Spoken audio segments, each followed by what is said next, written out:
Suzanne, to answer that, if you go to buy a car, would you buy a car without test driving it? Would you marry your wife or husband without dating them? Okay, well here's the deal on that. And I've been asked this quite a bit. Whenever you got this much money in a pot, so you know how much money you're going to have. You know how much a building is going to cost. But you have to take estimates on that building to see what it's going to take to fix it. Which that's what the current board done.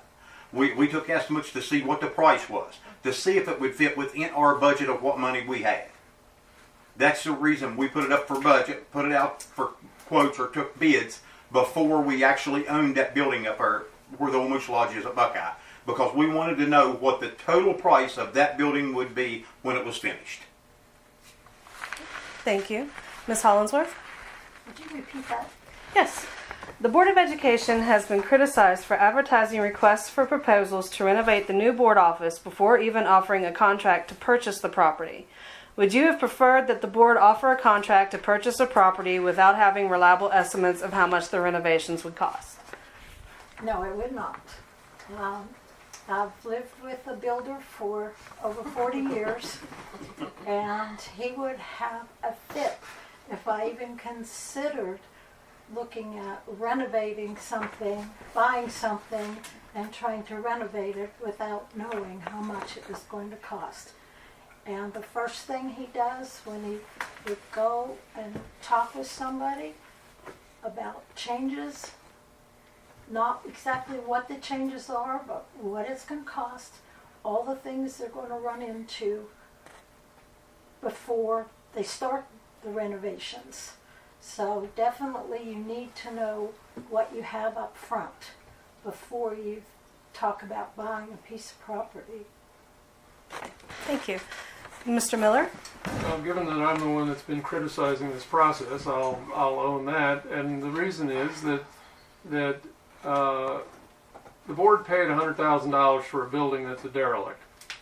It hadn't been occupied in 4 years. It had been in an estate. It was last purchased when it was bought from the Moose Lodge as the Hideaway Inn. The purchase price was in the $60,000 range. It is carried on the tax rolls at $70,000. They paid $100,000 for it.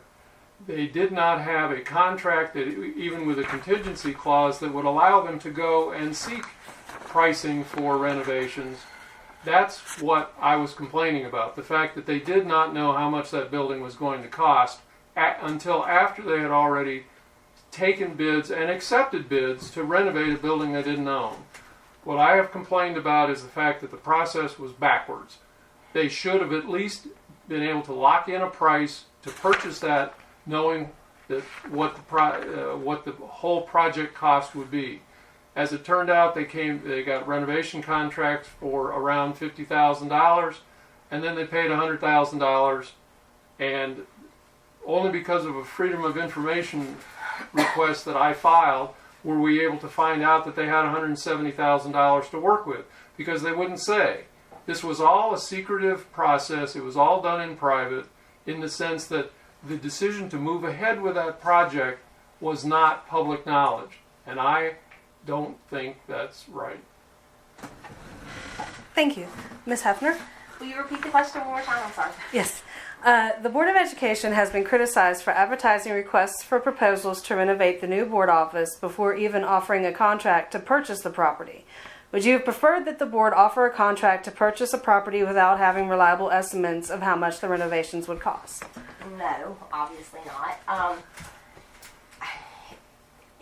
You know, I think that we are trusted. There might be some issues, but ultimately, we did nothing in secret. We can't do anything in secret. Everything is public knowledge. And if I had to do it over again, I would do it the same way.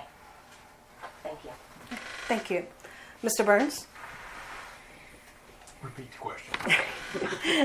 The Board of Education has been criticized for advertising requests for proposals to renovate the new board office before even offering a contract to purchase the property. Would you have preferred that the board offer a contract to purchase a property without having reliable estimates of how much the renovations would cost? You know, I'm totally against purchasing that building down at Old Buckeye Road for several reasons. Number one, taking it out of the city. You know, Marlington depended on that revenue from the board office, the existing board office, and you know that's revenues that they're not going to get back. You know, once they move out of that building, it's done, because you know that building is in, I know, bad physical shape. I think if we would have went back 25 years ago and pepped up our maintenance on that building, you know, it would be a lot better shape today. You know, it hasn't been that many years ago that they put an elevator in that building. I know from experience that elevators aren't cheap. I know they're not cheap to maintain. You know, I've been a member of the Marlington United Methodist Church all my life. You know, after the 85 flood, we put an elevator in it. It has to be checked periodically, and they don't do that for free. So I know it's expensive. But it's just, to me, it's a shame to walk away from that building and get down to the old Buckeye Road to the Hideaway and buy a beer joint. And, you know, and try to run our central office from that location. I would have rather taken that money, and you could have done a lot with that old board building. And that's my take on that thing. I would have rather taken that money and you know, we could have done something there too, that old board building, and made it usable. Thank you. Mr. Dilly? First, to answer your question, before I would buy any piece of property or building, like Ms. Hollinger said, I would definitely want an estimate and upfront cost, and so you have an idea of what you were getting into. As for the Board of Education, or the building itself, I was not a part of that. Obviously, I was not in the board office yet, but it's done now, and that's where the board office is going to be. I think we need to look forward and start focusing on some other issues, and just set our sights forward again, and let's try to accomplish some other goals now. Thank you. Mr. Gibson? Yes, ma'am. The process to I have total faith in our executive staff, Mr. Beam, and our executive board and the board and the current Board of Education, that they did things appropriately there. I mean, you cannot spend